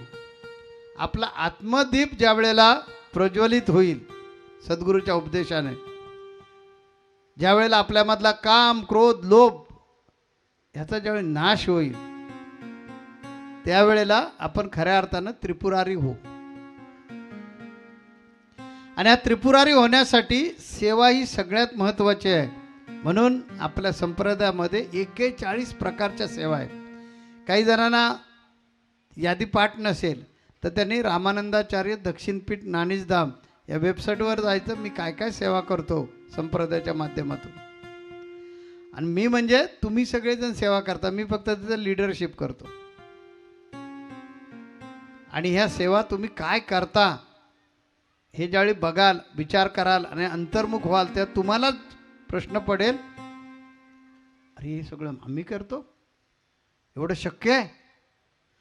आज आपण 158 बॉडी डोनेट केलेत. केवढं तुमच्या हातून कार्य होतं आहे. 158 बॉडी मिळणं म्हणजे कठीण काम आहे. महाराष्ट्राच्या इतिहासामध्ये सुवर्ण, एका डॉक्टरने सांगितलं, सुवर्ण अक्षरानं लिहून ठेवण्यासारखा प्रसंग आहे की जगद्गुरू रामानंदाचार्यांच्या संप्रदायानं केवढी मोठी क्रांती केली. कारण आम्हाला हॉस्पिटलला बॉडी पाहिजे असतील तर आम्हाला ती फायबरची बॉडी किंवा सिमेंट कॉन्क्रीटची बॉडी वापरायला लागायची. क्वचित कुठेतरी बेवारस सरकारी हॉस्पिटलमध्ये बॉडी मिळायची, क्वचित. नाहीतर आमच्या सगळ्या डॉक्टर मंडळींना या कृत्रिम बॉडीवर शिकायला मिळायचं. परवा तर इतका विश्वविक्रम करून टाकला आहे. 6 महिन्याचं जे मूल आहे ते ऑपरेशन झालं. आईवडिलांनी निर्णय घेतला, स्वामींना आम्हाला फोन आला, स्वामी असा असा प्रकार झाला, आपण हे करू शकतो का. मी म्हटलं हो, लहान मुलांचे जे डॉक्टर बनण्यासाठी ह्या बॉडीची गरज असते. ही अशी दुर्मिळ बॉडी मिळतच नाही. महाराष्ट्रामध्ये दुसरी केस आहे, अशी बॉडीच मिळत नाही. त्या डॉक्टरने इतके आभार मानले संप्रदायाचे, माझे मानले. मी म्हटलं मी नाही त्याला कारणीभूत, हे प्रेम करणारे जे आहेत ना सौंगडी, म्हणून त्यांना छावे बोललो ना, त्यांचं हे योगदान आहे. ऑर्गन डोनेटमुळे तो माणूस जातो, बॉडी देऊन जातो, पण डोळे देऊन जातो. आणि त्या डोळ्यामुळे 2 लोकांना दृष्टी देऊन जातो. त्या 2 लोकांच्या डोळ्यातून तो हरवलेलं विश्व बघत असतो. आपले अनेक उपक्रम, 41 प्रकारच्या सेवा आपण करतोय. त्याच्यामध्ये समाजाच्या विविध सेवा आहेत. पर्यावरणाचं रक्षण आहे, प्रत्यक्ष गुरुसेवा करता तुम्ही, गुरुंनी सांगितलेली साधना करता, ही सुद्धा सेवाच आहे. दररोज उठायचं, सकाळी उठल्यानंतर स्वप्नातसुद्धा कुणाचं वाईट चिंताचं नाही, कुणाला फसवायचं नाही, कुणाला लुबाडायचं नाही, कुणाला छळायचं नाही, बाहेरखाली वागायचं नाही, कुठल्याही प्रकारची दुर्व्यसनं करायची नाही. आणि गुरुंनी सांगितलं तुम्ही जगा आणि दुसऱ्याला जगवा. हे जे आचरण आहे ना, ही गुरूंची सेवा आहे. तुम्ही 3 प्रकारच्या सेवा करताय. दीन दुबळ्या गोर गरीब लोकांची सेवा. आता बघा शिलाई मशीन वाटप केले, कुणाला गाई, कुणाला म्हशी, कुणाला शेळ्या मेंढ्या. थॅलेसिमियाच्या पेशंटनी आभार मानले संप्रदायाचे, की आम्ही प्राणाशी, त्यात मुलाचे शब्द आहेत, आम्ही प्राणाशी झुंजतो आणि आम्हाला नेहमी रक्त लागतं. तर रामानंदाचार्य संप्रदायानं हे जे फार मोठं उपकाराचं कार्य केलं आहे आणि आमच्यासारख्या लाखो मुलांना रक्तदान देऊन आमचे प्राण वाचवले. ही बोलकी प्रतिक्रिया आहे, हे लक्षात घ्या. तर अशा प्रकारचे आपण विविध सेवा करतो. त्याचबरोबर पर्यावरण जे आहे, हे पर्यावरणाचं सुद्धा रक्षण करण्याचं काम आपण हातामध्ये घेतलेलं आहे. वृक्ष वल्ली आम्हा सोय रे वनचरे म्हणून सांगितलं आहे जगद्गुरु तुकोबारायांनी. म्हणजे आमचा हा वैष्णव संप्रदाय, रामानंदाचार्य संप्रदाय काय सांगतो, कणाकणात देवाला शोधा. देव बोंबी हिरा मस्तकी तुरा करकटेवर उभा विटेवर असं नाही आहे. देवाला शोधायचं असेल तर गोरगरिबांबद्दल करुणा येऊ दे.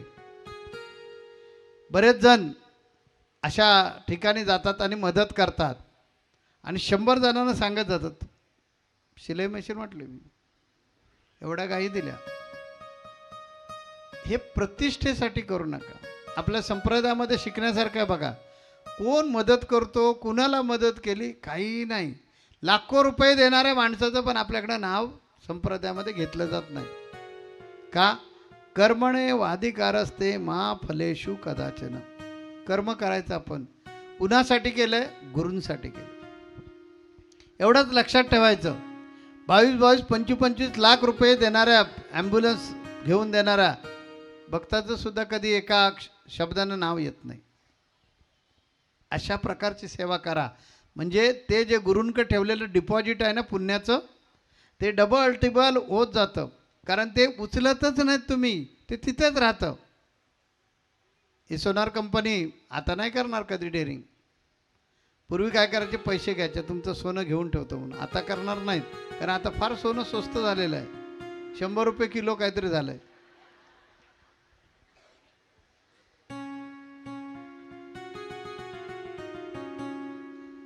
तसं भगवंताकडे, आपल्या गुरूंकडे ज्यावेळी आपण सेवा करतो, त्या मी काय सेवा केली, मी एवढी रक्कम दिली, मी अमुक केलं, मी तमुक केलं, विसरा. आणि मी काही नाही केलं, माझ्या भगवंतासाठी मी केलं, माझ्या गुरुदेवासाठी केलं आहे, हे लक्षात ठेवायचं. आणि कधी जे काही केलं, कुणासाठी काय केलं, कुणालाच सांगायचं नाही. अशा पद्धतीने ज्यावेळी तुम्ही करता, त्याचं तुम्हाला भगवंताला चक्रवाढ व्याजानं पुण्य द्यावं लागतं. म्हणजे मूळ भांडवल असतं, वापरतच नाहीत ना तुम्ही, त्याचं क्रेडिटच घेत नाहीत ना, सांगतच नाहीत ना कुणाला. आपल्या संप्रदायाला मी पहिल्यापासून सवय लावून ठेवली, जो मदत करतो तो कोण मदत करतो कुणालाच माहिती नसतं. मदत केल्याशिवाय हे सगळं होणार का सांगा? कुणालाच माहिती नसतं कोण मदत करतो, कसं चालतं. आपल्याकडे एवढ्या, म्हणजे वर्षाला आपण जवळजवळ काही कोटी रुपये समाजासाठी खर्च करतो, काही कोटी. कधी सरकारी यंत्रणेचा उपयोग करत आपण. आता CM काय सांगितलं, हे नको आम्हाला. आमच्या भक्तगणांच्या आता महाशिवरात्रीला या मंदिराचं उद्घाटन आहे. त्या महाराष्ट्र, कर्नाटक, गोवा, गुजरात इकडून सगळे येतील, गोवा जाम होईल, तेवढं सांभाळा म्हटलं. आणि पार्किंगची व्यवस्था करा, एवढंच द्या. तेव्हा ते CM बोलले की हे पार्किंग काय क्षुल्लक गोष्ट, अजून काय पाहिजे तरी सांगा. कारण आता महाशिवरात्रीच्या दिवशी आपल्या या मंदिराचं उद्घाटन होणार आहे. तुम्ही सगळ्यांनी जी मदत केली, त्या मदतीतून सुंदर असं मंदिर निर्माण झालं. खरं म्हणजे ते ह्या वेळेलाच झालं पाहिजे होतं, नियतीला मान्य नव्हतं. म्हणून मी कॅलेंडरमध्येच बघा तारीख छापून आले. कॅलेंडरमध्ये बघा तारीख छापले की नाही, की महाशिवरात्रीच्या दिवशी मंदिराचं उद्घाटन होणार म्हणजे होणार. 3 दिवसाचा कार्यक्रम आहे. तारखा आलेत बघा 2026च्या कॅलेंडरमध्ये. तेव्हा याच्यासाठी कुणी मदत केली तो कधी क्रेडिट घ्यायला पण येत नाही, मी केलं म्हणून कधी सांगत नाही. सकाळी एक ग्रस्त आले, ते नाव नाही सांगत त्यांचं, स्वामी मला मंदिरासाठी मदत करायची आहे. म्हटलं कशाला, तर मंदिर बांधून झालं की. नाही नाही करायचे, दुसरी काहीतरी सेवा सांगा पण करायची ते. आणि मला पावती वगैरे काय नको. म्हटलं असं कधी चालत नाही, पावती घ्यावीच लागते. पावती पब्लिश नको करू, कुणाला सांगू नका, पण घ्यायला पाहिजे. पारदर्शकता, नेहमी पारदर्शकता ठेवली पाहिजे, त्यावेळी तुमच्यावर विश्वास बसतो. मी काहीही सांगितलं तरी माझ्यावर डोळे झाकून भक्तगण विश्वास ठेवतात आणि कोणतीही सेवा करतात. का? कारण स्वामींच्या हातामध्ये ते नेऊन दिलं की त्याचं 200 पटीनं व्याज मिळणार म्हणजे मिळणारच. आणि मी, माझं एक पण आहे, हे सगळे देव आहेत, या देवांच्या श्रद्धेला कधी धक्का लागता का मला. माझं प्राण गेला तरी चालेल, कारण आमचा वारसाच आहे. प्राण गेला तरी चालेल, परंतु वचन जे आहे ते बिघडवणार नाही. भगवान प्रभू रामचंद्रांचा हे आहे ना, ते संदेश आहे ना, रघुकुळाची रीत आहे ना ती. आम्ही त्याच रघुकुळातले आहोत ना. प्राण जाईल पण वचन जाणार नाही. आणि तो वारसा ज्यावेळी तुम्ही पुढे नेता त्यावेळी गुरुकृपेची स्पंदन आपल्याला मिळतात. मी जे कार्य करतो ते तुम्ही ज्यावेळी पुढे घेऊन जाता, मागण्याची गरज नाही, द्यावंच लागतं आशीर्वाद. तर अशा प्रकारचा आशीर्वाद आपण काय करायचं आहे, मिळवायचा आहे. आणि आपल्यातला हा काम, क्रोध, लोभ यांचा नाश करायचा आहे. आणि आपण काय करायचं आहे की आपल्यातला आत्मदीप प्रज्वलित होण्यासाठी ह्या 3 गोष्टींचा त्याग करायचा. आणि समाजाची विविध प्रकारची सेवा. गाडी स्लिप झाली होती, पाठीमागे आहेत ना, ते बोलले कशाला आहे मध्ये मध्ये हे करतोय, बोलतोय. विविध समाजाची सेवा या पॉईंटवरून घसरलाय, परत ये. कोण कळलं का? मागे आहेत ते सांगत असतात. म्हणून मी म्हणतो, म्हणजे संत कबीर आमचे म्हणायचे, मैं बैठता हूँ आराम, मेरा काम करता है मेरा राम. तसा माझा राम जो आहे समर्थ सद्गुरू काडसिद्धेश्वर ते करत असतात. तर गुरूंची सेवा हा पॉईंट होता आपला. तर गुरूंची सेवा करायची, गुरूंनी जे सांगितलेलं आहे, कुणाचं वाईट चिंतायचं नाही, कुणाला फसवायचं नाही, हीच माझी पूजा आहे. तुम्ही जगा, दुसऱ्याला जगवा, अशा प्रकारचं तुम्ही प्रत्येकानं जगलं पाहिजे. मग आपल्यामधला आधुनिक त्रिपुरारी तुम्ही होणार. हीच माझी साधना आहे, ही आधुनिक पद्धतीची साधना आहे. प्रत्येक भक्ताने आपल्या कृतीनं त्रिपुर हर झालं पाहिजे. म्हणजे काय की हर म्हणजे शंकर. आपल्यातले 3 ते गुण जे आहेत ते रस तम सत्व काढून काय झालं पाहिजे, हरिस्वरूप व्हायला पाहिजे. असेल तर गुरूंची कृपा मिळवली पाहिजे. ज्ञानाचा दीप जेव्हा प्रज्वलित होतो तेव्हा तो कसा होतो, तर सेवाभावाची वात आणि भक्तीचं तेल त्याच्यामध्ये ओतलं तर ज्ञानाचा दीप, आत्मज्ञानाचा दीप हा पेटणार आहे. मी काय सांगितलं बघा, आपल्या अंतःकरणामध्ये आत्मज्ञानाचा दीप जर प्रज्वलित करायचा असेल तर सेवाभाव ही वात आहे, हे लक्षात घ्यायचं. आणि ज्ञान हा दीप आहे. तर हा ज्ञानाचा दीप जर प्रज्वलित व्हायला पाहिजे असेल तर सेवाभावाची वात आणि त्याच्यामध्ये भक्तीचं तेल ओतायचं, म्हणजे आत्मज्ञानाचा दीप आपला प्रज्वलित होतो. म्हणून सेवा करताना कसं केली पाहिजे ते एक दृष्टांत बघूया.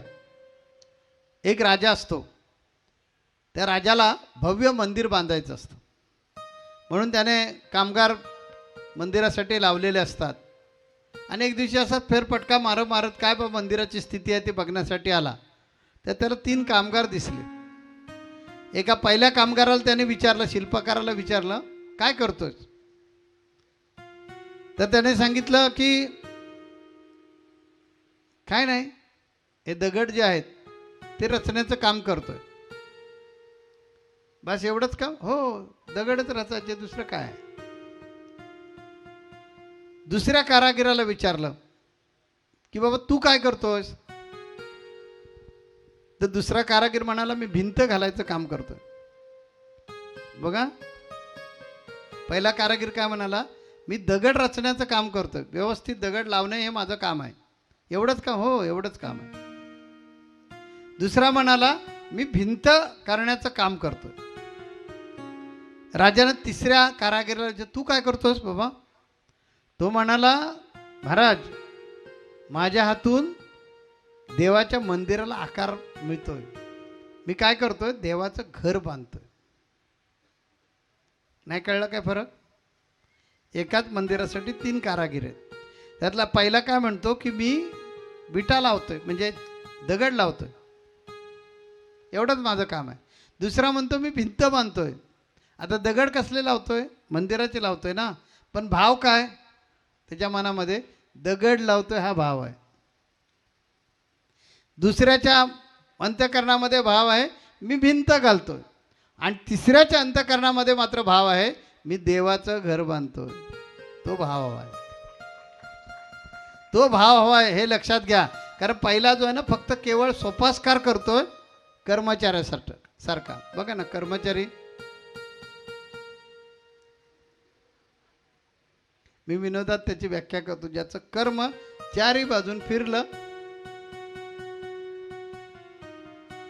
सकाळी 9 वाजता यायचं, संध्याकाळी 6 वाजता जायचं, बाकी काही घेणं देणं, त्याच्यामध्ये किती वेळा मोबाईल वापरता येईल, किती वेळा त्या लॅपटॉपवर चॅटिंग करता येईल, पत्ते खेळता येतील, बॉसचं लक्ष नाही आहे, त्यामुळे किती वेळा दांड्या मारता येतील त्या 9 ते 6 ह्या कालावधीमध्ये, असं तो काम करतो. तसं तो काय करत होता? दगड लावायचं काम करत होता. दुसरा जो आहे तो कर्तव्यनिष्ठ, नाही बाबा भिंत घातली पाहिजे, तशा प्रकारे बाबा आपलं काम आहे, आपण ड्युटी केले, पैसे घेतोय, त्यामुळे आपण काम केलं पाहिजे. तो दुसरा होता तो कर्तव्यनिष्ठ होता. आणि तिसरा जो होता तो भक्तिभावानं काम करत होता, की मला देवाचं मंदिर बांधायचं आहे, देवाचं घर मी बांधतोय, हा त्याच्या मनामध्ये भक्तिभाव होता. तशा प्रकारे आपण जी काही सेवा करतो ती सेवा भक्तिभावानं जर केली तर ती देवापर्यंत येते. आणि करायची म्हणून केली, निरीक्षक आहे का असलात कळलं ना मला, तालुका प्रमुख आहे मी, वाज घेतोय त्यामुळे तुम्ही हसताय. 2 वर्ष कशी पण काढणार, ढकलून दिलं तरी जाणार नाही खुर्चीतून, आणि ढकलून देण्याचा प्रयत्न केला तर माझ्या ग्रुपची माणसं आणणार आणि दबाव आणणार, म्हणजे आणणार, काढतोस म्हणजे काय, पण काम पण नाही करणार. गुरूंचं कार्य किती अडचणीत आणून ठेवता येईल. हा तेंडुलकर पुढे जातो का? गुरूंवर राग नाही, पण ह्याला पुढे जाऊ द्यायचं नाही. आणि काही जण असे असतात, काय असं तेंडुलकर असू दे, किंकरे असू दे, आप्पा असू दे, तर आणखीन कोणी असं भट असू दे, आपण कुणासाठी आलोय? स्वामींसाठी आलोय. त्यामुळे त्याने आपल्याला मान नको देऊ दे, तो आपल्या आपल्या ग्रुपची माणसं घेतो आणि पुढे पुढे जातो. आणि आम्ही काम करतो, आमचं नाव कधीच स्वामींजवळ सांगत नाही, पण जाऊ दे, त्याच्यावर राग नाही काढायचा.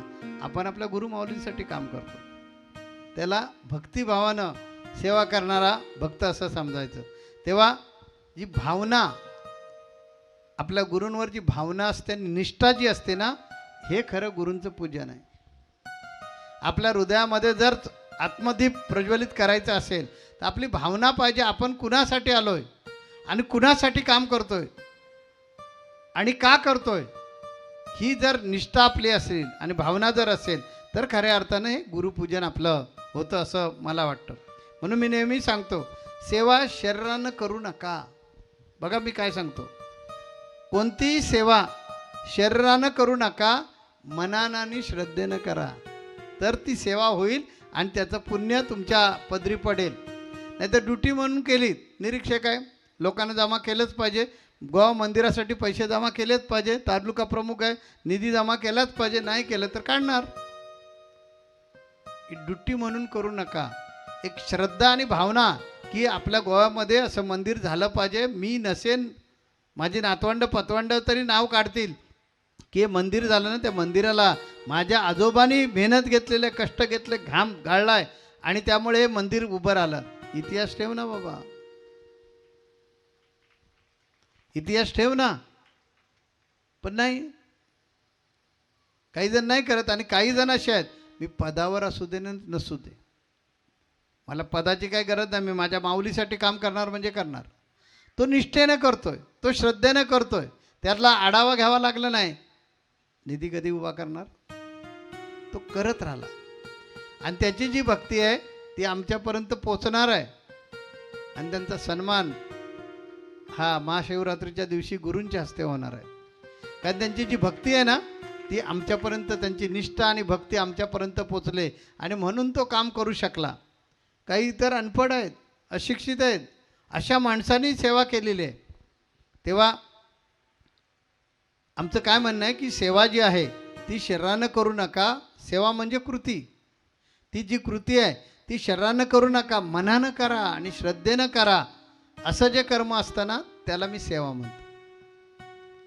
जे शरीरानं केलं जातं ते काम आहे, त्याला काम म्हणतात किंवा कृती म्हणतात. आणि जी मनानं आणि श्रद्धेनं केले जातं तीच गोष्ट आहे.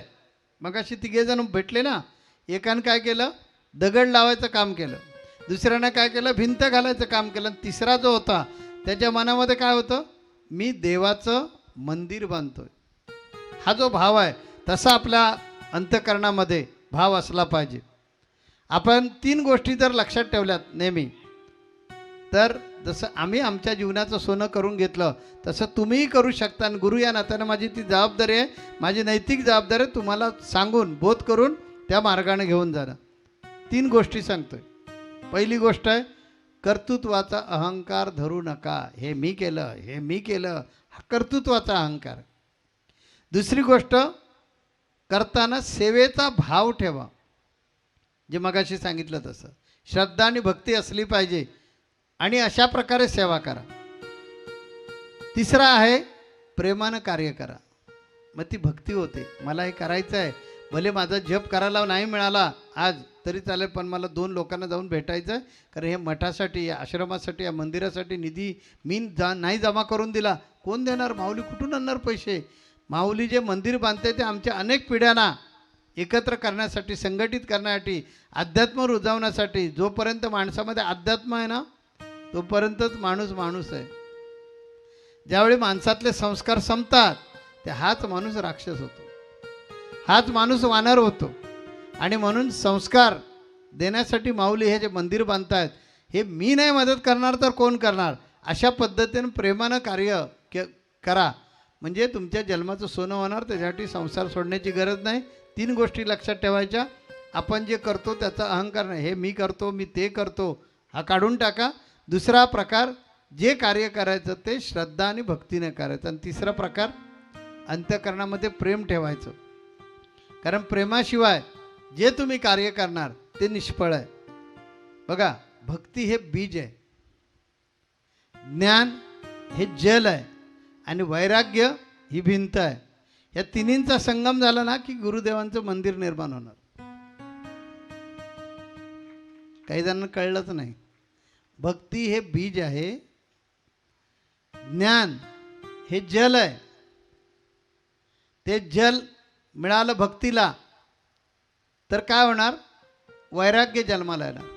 आणि ही वैराग्यरूपी भिंत जी आहे ह्या तिन्हींचा संगम झाला तर गुरुदेवांचं मंदिर, ज्ञानरूपी मंदिर होणार. हे आपल्या हातात आहे. प्रत्येकानं आपल्या अंतःकरणामधील काम, क्रोध, लोभ यांचा नाश करून त्रिपुरारी झालं पाहिजे. ह्याच्यासाठी आपल्यामध्ये काय पाहिजे? सेवाभाव पाहिजे. प्रत्येक कार्य हा यज्ञ समजून केलं पाहिजे. प्रत्येक श्वास हा मंत्र म्हणून घेतला पाहिजे.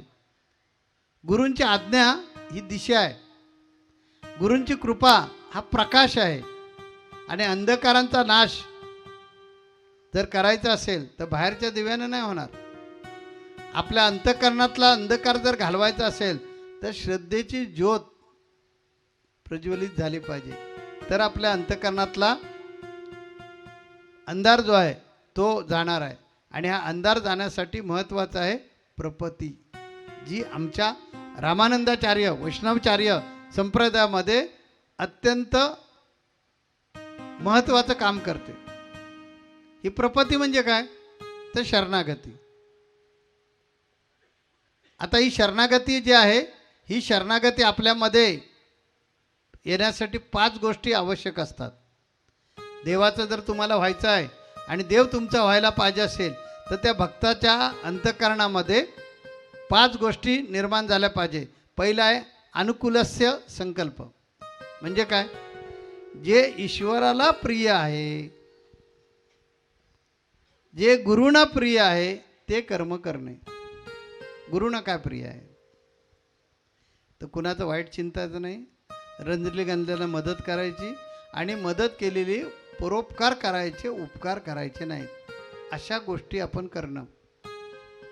जर तुम्ही गुरुना शरण जाताय किंवा तुम्ही गुरुना शरण गेलेले आहात तर तुमच्याकडून या 5 गोष्टी झाल्या पाहिजे. त्याला प्रपत्ती किंवा शरणागती आपल्या या रामानंदाचार्य संप्रदायामध्ये म्हटलं जातं आणि तो विशिष्ट द्वैत सिद्धांताचा गाभा आहे.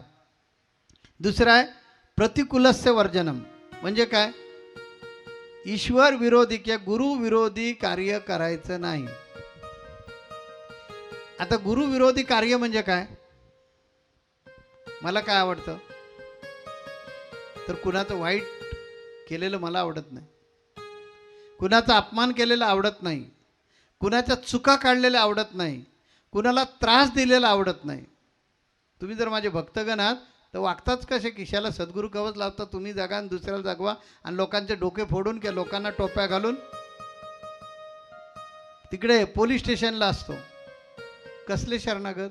काय उपयोग आहे गळ्यात माळ घालून आणि सद्गुरू कवच लावून? जे स्वामींना आवडत नाही ते आपण केलंच नाही पाहिजे.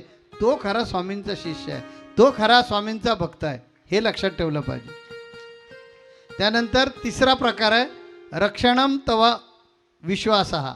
म्हणजे काय? तर कोणताही प्रसंग येऊ दे मी घाबरणार नाही. माझे गुरु माझ्या पाठीमागे ठामपणे उभे आहेत आणि ते मला या प्रसंगातून बाहेर काढणार आणि काढणार. हे शरणागताचं तिसरं लक्षण आहे. ज्याला आपण शरणागत व्यावहारिक शब्द वापरतो तो आमच्या आध्यात्मिक भाषेमध्ये बोलायचं त्याला प्रपत्ती. हे तिसरं लक्षण आहे. तुमच्या गुरूंवर इतका विश्वास पाहिजे. तो द्रौपदीचा नव्हता म्हणून दातामध्ये पदर आणि मला वाचव, अरे वाचव, हे 5 जण काही उपयोगाचे नाही, वाचव नाही देवाला.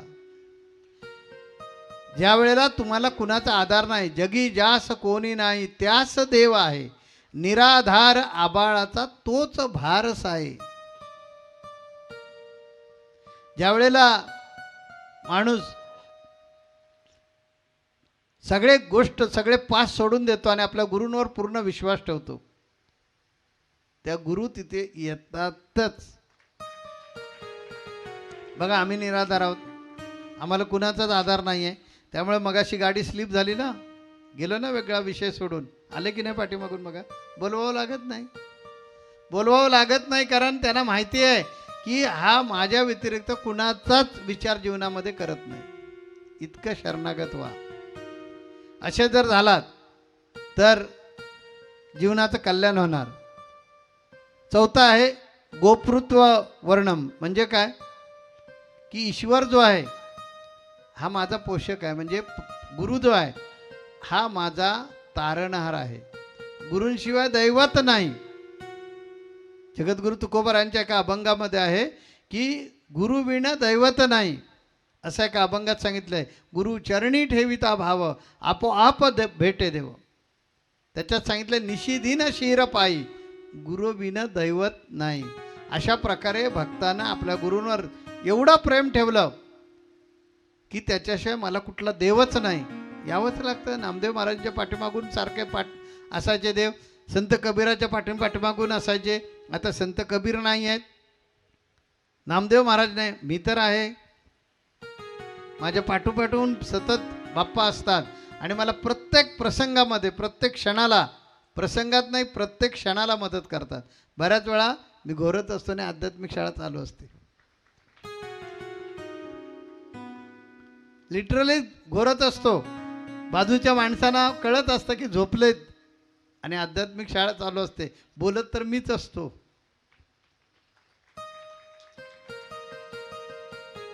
हे केनी गुरुजींना विचारा, त्यानंतर तिकडे मुनगेकर म्हणून आहेत त्यांना विचारा. हे सकाळी असतात तिथे, आम्ही ज्यावेळी असतो तिथे, जिथे बसणार मी तिथे असणार आहे. तर बऱ्याच वेळा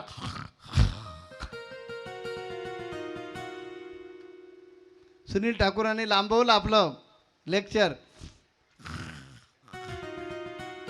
आणि आमच्यावर आला विषय की सुरू. आणि मग मी विचारतो परत सगळं झाल्यानंतर, बरोबर बोललो माऊली? काय सुंदर बोललात, किती छान बोललात. लक्षात घ्या, गुरु जो आहे हा आपल्याबरोबर सतत असतो. हे ग्रंथांमध्ये जाऊन बघण्याची गरज नाही. आज प्रॅक्टिकल हे मी जगतोय आणि बरेच जण त्याचे साक्षीदार आहेत. आज प्रत्येक गोष्ट केली जाते. मगाशी ऐकलं, काही कोट्यावधी रुपये खर्च केले जातात. मला किस्सा आहे का? मग कसं काय खर्च केले जातात? कुठली गव्हर्नमेंटची 1 रुपयाची तरी मदत घेतली जाते काय? मगाशी CM बोलले, मी काय म्हटलं, हे नको आहे आम्हाला. आम्हाला फक्त काय करा, तेवढं पार्किंगची व्यवस्था करा आणि सगळे भक्तगण घेऊन गोवा जाम करणार, तेवढी तक्रार येणार तेवढी तुम्ही. कारण महाशिवरात्रीला इथं प्रचंड मोठी यात्रा भरेल. गोव्यामध्ये जेवढी गर्दी झाली नाही तेवढी गर्दी महाशिवरात्रीच्या दिवशी होणार आहे. कारण सगळ्यांना आपलं मंदिर बघायचं आहे. बघायचं म्हणजे बघायचं, येणारच म्हणजे येणारच. तेव्हा 5वा आहे कार्पण्यम. म्हणजे काय की जे जे काय होतं हे करणारा मी कोणी नाही, करणारा तो आहे. आमच्या एवढून बघा, ते सदान कदा ऐकायला मिळतं की हे करणारा कोणी नाही, माझी भिषात नाही, माझी पात्रता नाही, मी त्या योग्यतेचा नाही, करणारा माझा गुरु आहे. अशा ज्यावेळी तो शरणागत ही 5 गोष्टी आपल्या जीवनामध्ये वापरेल त्यावेळेला त्याच्यावर गुरुकृपा झाल्याशिवाय राहणार नाही. त्यासाठी एक दृष्टांत देतो आणि मी थांबतो. सीतामाईला रावणानं हरण करून घेऊन गेले आणि अशोक वाटिकेमध्ये कैदेत होती. परंतु तिने कधी तक्रार केली नाही रामाबद्दल की एवढा देव पती आहे आणि मला या रावणाच्या तावडीमध्ये इतके वर्ष कंटावे लागत आहेत. रामाबद्दल कधी तक्रार केली नाही, ना कधी क्रोध केला. ती सतत राम हे माझं सर्वस्व आहे. ती राजकन्या होती ना, त्या भगवान प्रभू रामचंद्र बाहेर पडले त्या तिला कुणी जायला सांगितलं नव्हतं, फक्त रामाला सांगितलं होतं. ती म्हणाले, नाही, जे ते राघव ते सीता. आणि सुकुमार देहाची राजकन्या बाहेर पडली आणि रामाबरोबर जिथे राम तिथे मी. आणि अशोक वाटिकेमध्ये इतके वर्ष राहिले. ते राक्षस तिला त्रास देत आहेत, पण तिच्या मनामध्ये रामाबद्दल यचकिंचित कधीच क्रोध आला नाही, राग आला नाही. भक्त असा असावा की आपल्याला आपल्या कर्माप्रमाणे भोग भोगावे लागतात. पण हे भोग, माझं उदाहरण सांगतो. आम्ही बाप्पांकडून दीक्षा घेतली आणि माझा मागचा भाऊ, छोटा भाऊ होता, त्याचं नाव सुरेंद्र होतं. रिक्षा ॲक्सिडेंट झालं, जाग्यावर गेला.